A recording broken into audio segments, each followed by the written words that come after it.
একজন উজ্জ্বল নক্ষত্র, তিনি 100-র উপরে ছবি। মাননীয় প্রধানমন্ত্রী জননেত্রী শেখ হাসিনা আপনি এগিয়ে যাওয়ার যে একটা ইন্সপায়ার থাকে, আসলে আমাদের বাংলাদেশে একজন সেই নারী আছে, এটা আমাদের চরম সৌভাগ্যের ব্যাপার। মানে তার আদর্শ নিয়ে কিন্তু আমরা এগিয়ে যাচ্ছি। হাসিনার চামচা বলে আদালতে সবার সামনে চরম অপমান করে অপু বিশ্বাসকে। অপু বিশ্বাসের এই বিপদের পাশে শাকিব খান কি বলল?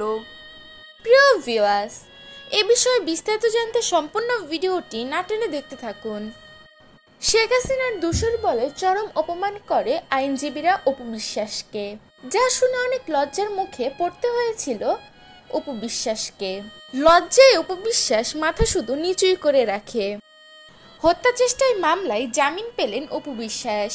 রাজধানীর ভাটারা থানায় এলাকায় এনামুল হক হত্যা চেষ্টার মামলায় আত্মসমর্পণ করতে আদালতে হাজির হয়েছেন চিত্রনায়িকা অপু বিশ্বাস। আদালত 10,000 টাকা মুচলেকায় জামিন মঞ্জুর করেন অভিনেত্রীর। রোববার 13 জুলাই দুপুরে ঢাকার chief metropolitan magistrate Mohammad Mustafizur রহমানের আদালতে হাজির হন তিনি। এ সময় মুখ ঢাকা অবস্থায় দেখা যায় অভিনেত্রীকে। তার মুখে ছিল কালো মাস্ক।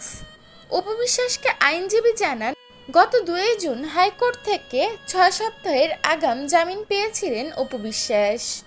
সে জামিনের মেয়াদ প্রায় শেষের দিকে।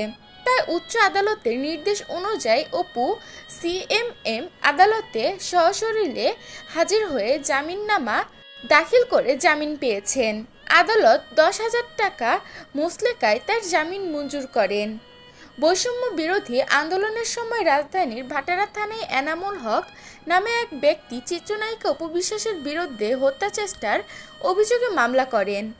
শুধু অপু বিশ্বাসই নয়, এ মামলায় সাবেক প্রধানমন্ত্রী ও আওয়ামী লীগ সভানেত্রী শেখ হাসিনা, তার সরকারের সংশ্লিষ্ট 283 জন, অজ্ঞাতনামা 300-400 জনের পাশাপাশি 17 অভিনয়শিল্পীর বিরুদ্ধে মামলাটি করেন এনামুল হক।